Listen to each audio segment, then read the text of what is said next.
नमस्कार, आप देख रहे हैं देवभूमि समाचार। मैं आपके साथ प्रियंका मलिक हाजिर उत्तराखंड की तमाम छोटी बड़ी खबरें लेकर खबरों का रुख करेंगे, लेकिन सबसे पहले एक नजर डाल लेते हैं इस वक्त के हेडलाइंस पर। उत्तराखंड रजत जयंती उत्सव पर देहरादून में रैतिक परेड का आयोजन। सीएम धामी ने की कई बड़ी घोषणाएं। राज्य आंदोलनकारी और पुलिस जवानों को किया सम्मानित। राज्य स्थापना दिवस के मुख्य कार्यक्रम में पीएम मोदी के आगमन की तैयारियां तेज। सुरक्षा व्यवस्था के पुख्ता इंतजाम। देहरादून में रूट प्लान भी जारी। चप्पे चप्पे पर रहेगी फोर्स की तैनाती। कांग्रेस पार्टी में फिर दिखी खींचतान। हरदा के ब्राह्मण प्रेम पर करण महारा ने दी हिदायत। कहा, बयानबाजी से बचकर पार्टी प्लेटफॉर्म पर रखे बात। बद्री केदार मंदिर समिति को लेकर नया विवाद। बद्रीनाथ धाम में विशेष पूजा को लेकर रावल के ऐतराज के बाद बीकेटीसी का नया आदेश। सीओ की अनुमति के बाद ही पूजा में बैठेंगे समिति कार्मिकों के परिचित श्रद्धालु। हेडलाइंस के बाद बुलेटिन में खबरें विस्तार से। देहरादून के रेसकोर्स स्थित पुलिस लाइन में उत्तराखंड राज्य स्थापना दिवस के अवसर पर रजत जयंती रैतिक परेड का भव्य आयोजन किया गया और इस परेड में राज्यपाल गुरमीत सिंह, मुख्यमंत्री पुष्कर सिंह धामी शामिल हुए। इस दौरान सीएम धामी ने पुलिस जवान और राज्य आंदोलन में शहीद आंदोलनकारियों के परिजनों को सम्मानित किया। साथ ही कई बड़ी घोषणाएं भी की, जिसमें साइबर अपराधों पर अंकुश लगाने के लिए साइबर कोऑर्डिनेशन केंद्र, ड्रग्स फ्री देवभूमि के लिए एंटी नारकोटिक्स टास्क फोर्स का विस्तार समेत कई बड़ी घोषणाएं शामिल थी। वहीं सीएम धामी ने रैतिक परेड की भव्यता और अनुशासन की सराहना करते हुए कहा कि ये आयोजन उत्तराखंड की आत्मा को प्रतिबिंबित करता है, जहां संस्कृति, साहस और समर्पण एक साथ दिखाई देता है। सबसे पहला संदेश है जय हिंद, जय उत्तराखंड। आज का दिन बिल्कुल स्पेशल था, क्योंकि आज हमने देखा कि उत्तराखंड की जो रजत जयंती है उसके अंदर में क्या हमारी उपलब्धियां हैं। आज परेड ने एक चीज़ साबित की कि आज की जो परेड थी उसकी लीडरशिप हमारी महिला कर रही है। जो महिला सशक्तिकरण है उसका फल है कि आज इस स्थिति में है।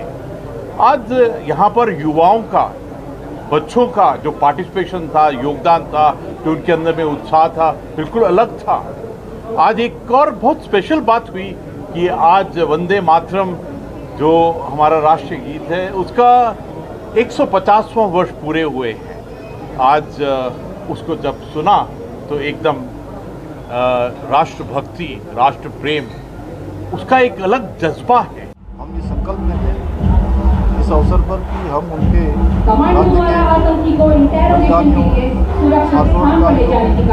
हमारे सैनिकों उन सब स्वप्न के अनुसार उन्होंने जो सपने उस सपने को साकार करते हुए एक स्वर्णिम उत्तराखंड का निर्माण करेंगे। हमारे प्रधानमंत्री जी का भी धन्यवाद करता हूँ कि उनके नेतृत्व में राज्य को अनेक विकास परियोजनाएं, अनेक विकास के काम हुए। इसके साथ साथ स्वर्गीय अटल बिहारी वाजपेयी जी का भी स्मरण करता हूँ, उनको भी नमन करता हूँ, उनके प्रधानमंत्री रहते हुए उत्तराखंड राज्य का। परेड के साथ साथ कई साहसिक प्रदर्शन वो आयोजित किए गए। हमारे जो राष्ट्रपति द्वारा जो पुरस्कृत मेडल विजेता हैं उनका अलंकरण किया गया। उत्तराखंड गौरव सम्मान के जो जिनको मिला है उनको सम्मानित किया गया। तो ये हमारे लिए एक बहुत विशेष अवसर है आज, और मैं आप सबको आपके माध्यम से सारे प्रदेशवासियों को इस खास अवसर पर बहुत हार्दिक उनको शुभकामनाएं और उनका अभिनंदन करता हूँ। उत्तराखंड राज्य स्थापना दिवस की रजत जयंती पर देहरादून में होने वाले मुख्य कार्यक्रम में प्रधानमंत्री नरेंद्र मोदी शिरकत करेंगे और उनके दौरे को लेकर तैयारियां तेज कर ली गई है। वहीं सुरक्षा व्यवस्था के पूरे कड़े इंतजाम किए जा रहे हैं। ये पहला मौका होगा जब प्रधानमंत्री नरेंद्र मोदी राज्य स्थापना दिवस पर देहरादून में मौजूद रहेंगे। पीएम मोदी के दौरे को देखते हुए सुरक्षा एजेंसी अलर्ट मोड पर है। रूट प्लान डायवर्ट के लिए जो रूट प्लान है वो जारी कर दिया गया है। इसके साथ ही अलग अलग जोन में फोर्स की तैनाती कर दी गई है। प्रधानमंत्री जी क्योंकि उनका उत्तराखंड से विशेष लगाव, हर एक उत्तराखंड वासी को अपने परिवार का सदस्य मानता है। उनके आने का बहुत उत्साह है, बहुत जोश है, सभी लोग उनके आने की प्रतीक्षा करते हैं। हम उनका स्वागत करते हैं। देखिए, इसके लिए बहुत व्यापक स्तर पर कार्य योजना बना ली गई है और बहुत बड़ी संख्या में हमने पूरे कार्यक्रम स्थल को और रूट को सेक्टर जोन्स में बांटा है। उसमें सीनियर पुलिस और प्रशासनिक अधिकारी उनकी ड्यूटीज़ लगी हैं। हमारे जो माननीय प्रधानमंत्री जी की जो सुरक्षा टीम है वो भी परसों से आई हुई है और लगातार हम लोगों ने जो उसके सेक्टर बाय सेक्टर जो उसके आयोजन की तैयारियां हैं उसका रिहर्सल भी किया है। आज भी होगा, कल भी होगा, तो हम लोग सारी व्यवस्थाओं के लिए पूरी तैयारी कर रहे हैं। वहीं पंतनगर में आयोजित किसान सम्मेलन में सीएम पुष्कर सिंह धामी ने शिरकत की। इस दौरान मुख्यमंत्री ने कहा कि किसान कल्याण के लिए महत्वपूर्ण कदम उठाए जा रहे हैं। किसानों को मिलेट, एप्पल और कीवी मिशन की सौगात दी गई ताकि किसानों की आर्थिक स्थिति में और भी ज्यादा सुधार हो सके। आपको बता दें कि सम्मेलन में 25 से 30 हजार किसानों के प्रतिभाग करने की संभावना है। सम्मेलन में कृषि और संबंधित विभागों द्वारा प्रदर्शनी भी लगाए गए, जिसमें किसानों को उन्नत कृषि तकनीक, आधुनिक उपकरण, बीज और सरकारी योजनाओं की जानकारी दी जा रही है। 80% तक की सब्सिडी प्रदान की जा रही है। यही नहीं, हम किसानों की उपज की गुणवत्ता को बढ़ाने के लिए ग्राइंडिंग सॉर्टिंग यूनिट के निर्माण के लिए भी अनुदान प्रदान कर रहे हैं। प्रदेश में 50 से अधिक मशरूम इकाइयां, 30 से अधिक मौन पालन इकाइयां, 30 गोल्ड चेन इकाइयां, 18 कोल्ड स्टोरेज, 5 सीए स्टोरेज, 128 बड़ी खाद्य प्रसंस्करण इकाइयां, 1030 सूक्ष्म खाद्य उद्यम और 2 मेगा फूड पार्क स्थापित हैं। वहीं मसूरी में भी राज्य स्थापना दिवस की रजत जयंती पर अलग अलग कार्यक्रमों का आयोजन होना है, जिसके लिए तैयारियां जारी है। नगर पालिका अध्यक्ष मीरा सकलानी ने बताया कि नगर पालिका द्वारा रजत जयंती समारोह बड़े ही धूमधाम के साथ मनाया जाएगा। 8 नवंबर को सर्व मैदान में गांधी चौक तक रैली का आयोजन भी किया जाएगा। 9 नवंबर को टाउन हॉल में सांस्कृतिक कार्यक्रमों के आयोजन किए जाएंगे। देखिए, 25 साल का उत्तराखंड हो गया, ये हमारे लिए सभी के लिए बहुत खुशी की बात है। और उसी उपलक्ष्य में नगर पालिका परिषद मसूरी के द्वारा यहाँ पे 2 दिन के कार्यक्रमों का आयोजन किया जाएगा। 8 तारीख का जो कार्यक्रम रहेगा वो 1 बजे सर्वे ग्राउंड से हम लोग सारे जितने भी शहर के जितने भी स्टेक होल्डर्स हैं उन सब लोगों को के साथ मिलकर के एक भव्य रैली का यहाँ पे एक आयोजन किया जाएगा। और शाम को लाइब्रेरी चौक में एक बॉनफायर भी किया जाएगा और मंडाण का कार्यक्रम भी वहाँ पे किया जाएगा। और मंडाण के कार्यक्रम के साथ ही 8 तारीख का कार्यक्रम का समापन भी किया जाएगा।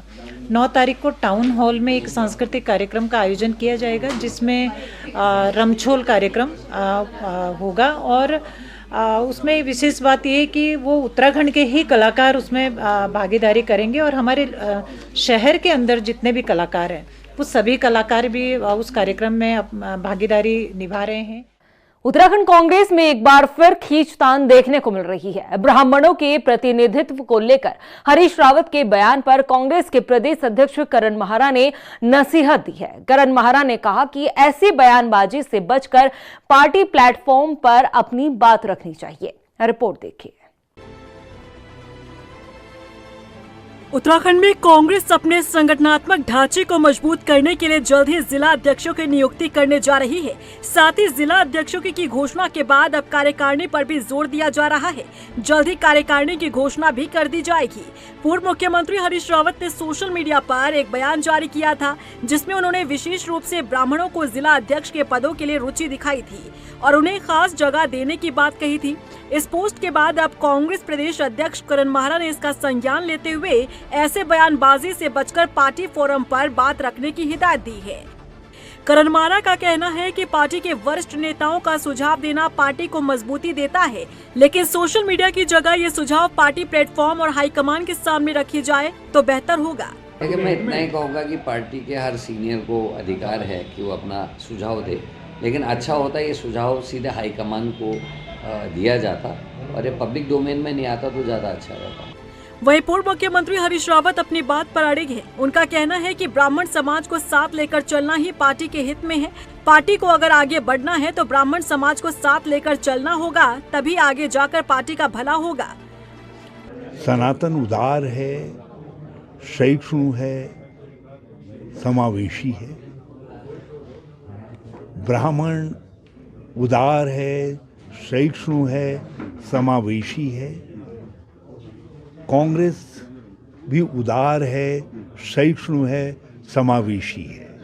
अब इस सत्य को मैं सुबह शाम भी कहूँगा, पार्टी प्लेटफॉर्म पर भी कह दूँगा, पार्टी के नेतृत्व के सामने भी कह दूँगा, नेतृत्व के सामने भी कह दूँगा। वैसे भी मैं कांग्रेस वर्किंग कमेटी का मेंबर हूँ अभी, तो मैंने जो कुछ कहा होगा वो मेरी पार्टी के हाईकमान के पास पहुँचा होगा। बता दें कि 27 चुनाव को देखते हुए पार्टी ने संगठन सृजन अभियान की शुरुआत की है। जिला अध्यक्षों की नियुक्ति पर हाईकमान और उत्तराखंड के वरिष्ठ नेता अलग अलग राय रख रहे हैं। चुनाव से पहले कांग्रेस पार्टी के नेताओं के अलग अलग बयान पार्टी की अंदरूनी कलह की ओर इशारा करते हैं। इसी अंदरूनी कलह के कारण कांग्रेस को 2022 के चुनाव में हार का मुंह देखना पड़ा था। देखना होगा कि आगे आने वाले समय में कांग्रेस पार्टी के नेता 2027 के विधानसभा चुनाव से पहले एकजुट होकर पार्टी की बात जनता के बीच रखते हैं या फिर नहीं। बीकेटीसी को लेकर एक नया विवाद सामने आया है। बद्रीनाथ धाम में विशेष पूजा अर्चना को लेकर रावल के ऐतराज से हड़कंप मच गया, जिसके बाद मंदिर समिति की ओर से एक नया आदेश जारी किया गया और उस आदेश के मुताबिक अब सीओ की अनुमति के बाद ही वीआईपी श्रद्धालु पूजा में बैठ पाएंगे। क्या कुछ पूरा मामला है, आइए इस रिपोर्ट में दिखाते हैं। बीकेटीसी को लेकर नया विवाद, पूजा को लेकर जताया ऐतराज, मंदिर समिति ने नया आदेश किया जारी, अनुमति के बाद ही पूजा में बैठेंगे श्रद्धालु। बद्री केदार मंदिर समिति यानी बीकेटीसी को लेकर अब एक नया विवाद सामने आया है। बद्रीनाथ में विशेष पूजा को लेकर रावल के ऐतराज से हड़कंप मचा हुआ है, जिसके बाद मंदिर समिति की ओर से नया आदेश जारी कर दिया गया है। अब सीओ की अनुमति के बाद ही पूजा में श्रद्धालु बैठ पाएंगे। दरअसल बद्रीनाथ के रावल, अमरनाथ, नंबूदरी ने महाभिषेक और बाकी पूजाओं में व्याप्त अव्यवस्थाओं पर गंभीर आपत्ति जताई। रावल की ऐतराज के बाद अब मंदिर समिति की अध्यक्ष समेत किसी भी माध्यम से आने वाले मेहमानों को सीईओ के संज्ञान में लाने के बाद ही पूजा में बैठाया जाएगा। कि अभिषेक पूजाओं में जो यात्री बैठते हैं, जो बेचारे 4700 रुपये अपनी पर्ची काट करके जो वहाँ पर बैठते हैं, उनको बहुत सारी असुविधाओं का सामना करना पड़ता है। कारण इसका मुख्य जो है वो वीआईपी दर्शनों की वजह से, जो वीआईपी लोग हैं वो आगे की सीटों को घेर लेते हैं और उसकी वजह से जो यात्री हैं उनको बहुत सारी असुविधाओं का सामना करना पड़ता है, जो ठीक नहीं है। क्योंकि यात्री बेचारा जो अपना पैसा खर्च कर रहा है उसको वो सुविधाएं मिलनी चाहिए, उनको जो दर्शनों की जो सुविधा है उसको मिलनी चाहिए। तो इस वजह से मंदिर समिति का भी इसके ऊपर बयान है, उन्होंने भी ठीक कहा है कि इसके ऊपर जो भी आइंदा आने वाले समय में वीआईपी दर्शनों को अभिषेक पूजाओं के समय में बंद कर दिया जाएगा। ये ठीक है, इसका हम स्वागत करते हैं। और नंबूरी जो वहाँ के जो रावल जी हैं उनकी आपत्तियों को लिया गया, इसका हम स्वागत करते हैं। बता दें कि बद्रीनाथ धाम में महाभिषेक और अभिषेक पूजाओं के लिए 4500 से 4700 रुपए का शुल्क लिया जाता है। इसके अलावा आरती के लिए भी अलग शुल्क तय है। ये पूजा ऑनलाइन ऑफलाइन दोनों तरह से बुक होती है। सूत्रों के मुताबिक वीआईपी के नाम पर बड़ी संख्या में लोग बिना शुल्क दिए महाभिषेक और अभिषेक पूजा में बैठा दिए जाते हैं। बिना शुल्क वाले आगे बैठ जाते हैं और जो शुल्क देकर पूजा बुक करवाते हैं उन्हें पीछे बैठना पड़ता है। बताया जा रहा है कि इस पर रावल, अमरनाथ, नंबूदरी ने कड़ी आपत्ति जताई है और सीईओ विजय थपलियाल से इस संबंध में बात की। रावल की नाराजगी के बाद सीईओ ने मंदिर अधिकारी समेत अन्य कार्मिकों को लिखित में एक आदेश जारी किया है, जिसमें कहा गया कि मंदिर समिति के अध्यक्ष समेत किसी भी माध्यम से आने वाले अतिथियों को सीईओ के संज्ञान में लाने के बाद ही पूजा में बैठाया जाए। रावल की नाराजगी के बाद धाम में दर्शन और पूजा के नाम पर हो रहे खेल और अव्यवस्था को लेकर तमाम तरह की चर्चाएं जोरों पर है। वही किच्छा से कांग्रेस विधायक तिलक राज बेहड़ ने विभागीय अधिकारियों पर भ्रष्टाचार के गंभीर आरोप लगाए। उन्होंने कहा कि किसान जितना इस बार लूट रहा है उतना कभी पहले नहीं लूटा है। तिलक राज बेहड़ ने कहा कि धान खरीद में जितना बड़ा घोटाला अब हो रहा है वो कभी नहीं हुआ। आप ये बताइए, राइस मिलर्स में कुछ गिनती के राइस मिलर्स में सीधा धान आ रहा है, 6RRFC विभाग काट रहा है। भ्रष्टाचार नहीं तो क्या है? कांटे से तुल के आए ना। अभी उत्तराखंड के किसानों का धान बाकी है और धान का लक्ष्य पूरा हो गया। ठीक है, हम नहीं मना करते भी कहीं का ना है, उत्तर प्रदेश कहीं का ना। पहले उत्तराखंड का तो तोलिए धान, जो पैसे दे रहा है किसान जितना इस बार लूटा कभी नहीं लूटा। 1700, 1800 रुपये, 1600 रुपये नमी के नाम पर मार्केट में बेच के जा रहा है और कांटों पे जो पैसे दे पा रहा है उसी के तुल रहे हैं। और कोऑपरेटिव में सबसे बड़ा भ्रष्टाचार है कोऑपरेटिव विभाग में, और कोऑपरेटिव में सबसे ज्यादा किसानों को लूटा जा रहा है कांटों के नाम पर। वही माफिया हैं, जैसे हम दिवाली और उसके त्यौहार की इंतजार करते हैं, वो कांटे लेने वाले भी राइस मिलर्स के जो इन्होंने मिलें भी हैं और अपने ही नामों से उन्होंने दाएं बाएं से कांटे ले रखे हैं, सीधा अपनी मिल में धान ले जाते हैं। और ये धान कल को सरकार चावल नहीं खरीदेगी, तब पता चलेगा इतना चावल।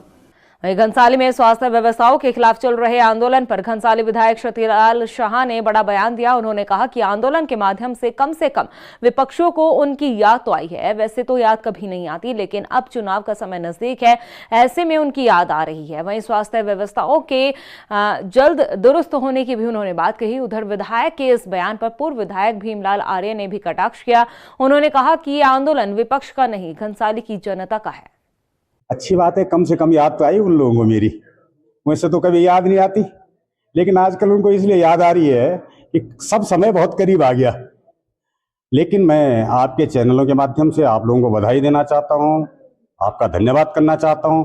मैंने पिलखी पीएससी को सीएससी बनाने का 31 दिसंबर तक जनता के सामने चिल्ला के बोला है। और मैं आज मुझे इस बात की भी खुशी हो रही है कि परसों मेरी माननीय मुख्यमंत्री से बात हुई, दोनों सीएससी में से एक हॉस्पिटल को, चाहे पिलखे वाला बने चाहे अपना बेलेश्वर वाला बने, उन दोनों में से एक हम उप जिला चिकित्सालय के रूप में भी विकसित करने जा रहे हैं। हल्द्वानी के एमबीपीजी इंटर कॉलेज परिसर में 8 से 10 नवंबर तक 3 दिवसीय जोहार महोत्सव शुरू होने जा रहा है। महोत्सव की तैयारियों को लेकर सीमांत क्षेत्र के लोगों द्वारा दिव्य और भव्य तैयारी की जा रही है। आपको बता दें कि पिथौरागढ़ के चीन बॉर्डर से लगी मीलम घाटी के जोहार संस्कृति से जुड़े लोग इस महोत्सव का आयोजन करते हैं, जिसमें पर्वतीय सीमांत क्षेत्र की जड़ी बूटी, औषधि, हस्तशिल्प कला और लोक संस्कृति का दिव्य संगम दिखाई देता है। हमारी जोहार सांस्कृतिक वेलफेयर सोसाइटी हल्द्वानी द्वारा 8, 9, 10 नवंबर को जोहार महोत्सव 2025 का आयोजन एमबी इंटर कॉलेज हल्द्वानी में आयोजित किया जा रहा है, जिसकी हमने पूरी तैयारी कर ली। और इस साल जो कल्चरल प्रोग्राम में हमारे गढ़ रत्न श्री नरेंद्र सिंह नेगी जी आ रहे हैं। इसके अतिरिक्त हमारे माणा गांव के ट्राइबल लोग भी यहाँ पर अपने सांस्कृतिक कार्यक्रम देंगे। इसमें इस बार जो है कि जो हमारा जो जोहार सांस्कृतिक वेलफेयर सोसाइटी है, तो उसके जो अब ये 16वां साल है, तो इसमें मुख्य हमारा जो है कि एक पत्रिका का इसमें अनावरण होगा। और उसमें हमने जो इन 15 वर्षों में जो भी इस सोसाइटी के द्वारा जो कार्य किए गए उसका उसमें देखने को मिलेगा। और दूसरा जो है कि मिनी म्यूजियम के नाम से यहाँ पर हिमालयी उत्पाद और जो जड़ी बूटियाँ हैं, हमारे जो हस्तशिल्प है, उसका आपको मिनी म्यूजियम के माध्यम से लोगों को जानकारी दी जाएगी। वहीं अल्मोड़ा के जिलाधिकारी अंशुल सिंह ने कहा कि जनपद में विकास कार्य को प्राथमिकता दी जाएगी और गुणवत्ता का खास ध्यान रखा जाएगा। उन्होंने कहा कि सीएम की घोषणाओं को धरातल पर समय से उतारा जाएगा ताकि जनता और जिले को लाभ मिल सके। इसके अलावा उन्होंने अल्मोड़ा में स्वास्थ्य व्यवस्था दुरुस्त करने की भी बात कही। देखिए, स्वास्थ्य सुविधाओं में आपको जैसे अवगत कराया मैंने, ऑलरेडी सरकार इसमें लगातार प्रयास कर रही है। जिले स्तर पे भी प्रयास हो रहा है, इवन डीजी हेल्थ भी लगातार प्रयास कर रहे हैं। तो हर लेवल पे हम लोग प्रयास कर रहे हैं कि इसको हम इम्प्रूव कर सकें। सीएचसी में हमने अभी फॉर ट्रायल बेसिस ई संजीवनी के माध्यम से हमने टेलीमेडिसिन चालू कराया था, जिसमें कल 3 पेशेंट ने एम्स ऋषिकेश के डॉक्टर्स को भी दिखाया। तो और हम अब कोशिश कर रहे हैं जो ई संजीवनी का जो हमारा पोर्टल है या फिर एक और हमारी ऐप है टेलीमेडिसिन की, उसको हम बेस हॉस्पिटल से स्टार्ट कर सकें ताकि हम भी यहाँ से मॉनिटरिंग कर सकें। और एक बार हम जब ये सीएचसी चौकटिया का सक्सेस हो जाएगा तो इसी टेलीमेडिसिन को हम आगे भी बढ़ाते जाएंगे। दिस विल इंश्योर कि हमें हेल्थ केयर सर्विस डिलीवरी देनी है, वो कैसे देनी है, बस उनको हमें आउटपुट अच्छा होना चाहिए। हमारा एम यह है कि जो पेशेंट है वो निराश होकर ना जाए, उसको सही तरीके से उपचार हो सके। वहीं लक्सर में राय बहादुर नारायण सिंह शुगर मिल के पेराई सत्र 2025 व 26 की शुरुआत हो गई है। इस दौरान मौके पर मौजूद खानपुर विधायक उमेश कुमार ने मिल में आए सभी किसानों को पुरस्कार देकर सम्मानित भी किया। देखिए, पेराई सत्र जिस दिन शुरू होता है उस दिन सही मायने में तो बधाई किसानों को देनी चाहिए, लेकिन मुझे लगता है कि किसान जिस पीड़ा से गुजर रहा है उसमें बधाई देना उसे तकलीफ देने जैसा है। 2023 की आपदा 100% फसलें नष्ट हो गई, 2025 की आपदा 100% फसलें नष्ट हो गई, थोड़ा बहुत बचा होगा। इस समय सरकारों को किसानों के प्रति संवेदनशील होने की आवश्यकता है। किसान क्रेडिट कार्ड का जो ब्याज है उसको माफ किया जाए, बिजली के बिलों में माफी हो, बिजली के बिलों पर जो आरसी काट दी जाती है उसको रोका जाए। उधर रुड़की में कुख्यात गैंगस्टर लॉरेंस बिश्नोई के नाम पर एक कारोबारी से 30 लाख रुपए की रंगदारी की मांग की गई है। बताया जा रहा है कि धमकी की कॉल विदेश से आई थी। पुलिस ने इस मामले में एक आरोपी को गिरफ्तार कर लिया है, जबकि मास्टरमाइंड अभी विदेश में बताया जा रहा है। इसके साथ ही रुड़की में 6 नवंबर को हुई सोनू चौहान हत्याकांड का पुलिस ने चंद घंटों में खुलासा करते हुए मुख्य आरोपी को गिरफ्तार कर लिया। बताया जा रहा है कि बीड़ी सिगरेट के गोदाम में आग लगने से एक युवक की झुलसकर मौत हो गई थी। उसके अंतिम संस्कार के दौरान एक परिवार पुरानी रंजिश का शिकार हो गया और अंतिम संस्कार में गए सोनू चौहान को उसके ही चाचा ने चाकू से हमला कर मौत के घाट उतार दिया था। ये थाना कोतवाली गंगनहर में एक महिला के द्वारा पुलिस को ये अवगत कराया गया कि उसका भाई जो सहारनपुर से यहाँ आया था और उसके बेटे की एक दिन पूर्व ही से जल के मृत्यु हुई थी। उसी के कार्यक्रम में वो शरीक होने यहाँ आया था। इसी बीच पारिवारिक विवाद में जो मृतक है उसके जीजा जो है, ये जो महिला है वादिया, उसके पति के भाई ने विवाद में इसकी हत्या कर दी। और पूरे घटनाक्रम में जो मुख्य अभियुक्त है जो उसको पुलिस के द्वारा अरेस्ट कर लिया गया है। बाकी अन्य लोगों से भी पूछताछ की जा रही है। देहरादून में बंगाली समाज के आरक्षण और भाषा संबंधी अधिकारों को लेकर महत्वपूर्ण बैठक आयोजित की गई। समाजसेवी सुब्रत विश्वास के नेतृत्व में बंगाली समाज के कई प्रतिनिधित्व पूर्व मुख्यमंत्री हरीश रावत के आवास पर पहुंचे और बंगाली समाज की अलग अलग मांगों को लेकर उनसे चर्चा की। पूर्व सीएम हरीश रावत ने कहा कि बंगाली समाज के लिए कांग्रेस सरकार में काफी कार्य हुए, लेकिन बीजेपी ने बंगाली समाज को समान अधिकार नहीं दिया है। देहरादून का हमारा भ्रमण था, बहुत सारे नेताओं से, बहुत सारे लोगों से मिले। हमारे पूर्व मुख्यमंत्री जी हमारे हरीश रावत जी, उनसे भी बहुत सारी वार्तालाप हुई आरक्षण को लेकर, ओबीसी को लेकर और बंगला भाषा को लेकर और विभिन्न मुद्दों को लेकर, बंगाली समाज के कोष को भी लेकर हमारी बातचीत हुई। और मुझे बहुत अच्छा यहाँ से सभी जगह से मुझे अच्छे रिस्पॉन्स मिले। बहुत जल्दी इसका एक आंदोलन का हम रूपरेखा तैयार करें और बहुत बड़ा आंदोलन करने जा रहे हैं। आंदोलन से पहले मेरा कार्य है कि सब लोगों को अवगत करा दें, जैसे हमने पूरी पाकिस्तान से पहले अवगत कराया था सारे नेताओं को। अब स्वयं के माध्यम से हम अवगत करा रहे हैं और अगर कुछ नहीं पूरा होता तो बहुत जल्दी आंदोलन करेंगे, जिसका जिम्मेदार शासन प्रशासन क्षेत्र के लोग हैं। समाज की जिम्मेदारी निभाना मेरी जिम्मेदारी है और मैं हर जगह अपने समाज के लिए पहुंचने का कार्य करूंगा, पहुंचने का प्रयास करूंगा। कुछ बनाया था और छात्रवृत्तियों को, ताकि जो हमारे बंगाली समुदाय के लोग हैं और बच्चे हैं, होनहार बच्चे हैं, वो अपनी प्रतिभा को और निखारने का काम कर सकें। और हम तो उस कोर्स को और बढ़ाना चाहते थे ताकि वो हमारे बंगाली समुदाय की जो दूसरी गतिविधियां हैं, सांस्कृतिक गतिविधियां हैं और आर्थिक गतिविधियां हैं, उनके लिए भी माध्यम बन सके, महापुरुष थे। अब अपनी अपनी सोच होती है, हमने तो वो भी किया। और आपको तो मालूम है शायद, हमने बंगाली भाषा को भी, उनके शिक्षक भी नियुक्त किए थे।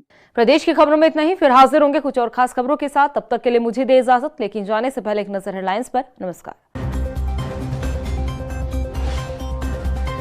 उत्तराखंड रजत जयंती उत्सव पर देहरादून में रैतिक परेड का आयोजन। सीएम धामी ने की कई बड़ी घोषणाएं। राज्य आंदोलनकारी और पुलिस जवानों को किया सम्मानित। राज्य स्थापना दिवस के मुख्य कार्यक्रम में पीएम मोदी के आगमन की तैयारियां तेज। सुरक्षा व्यवस्था के पुख्ता इंतजाम। देहरादून में रूट प्लान भी जारी। चप्पे चप्पे पर रहेगी फोर्स की तैनाती। कांग्रेस पार्टी में फिर दिखी खींचतान। हरदा के ब्राह्मण प्रेम पर करण महारा ने दी हिदायत। कहा, बयानबाजी से बचकर पार्टी प्लेटफॉर्म पर रखे बात। बद्री केदार मंदिर समिति को लेकर नया विवाद। बद्रीनाथ धाम में विशेष पूजा को लेकर रावल के ऐतराज के बाद बीकेटीसी का नया आदेश। सीओ की अनुमति के बाद ही पूजा में बैठेंगे समिति कार्मिकों के परिचित श्रद्धालु।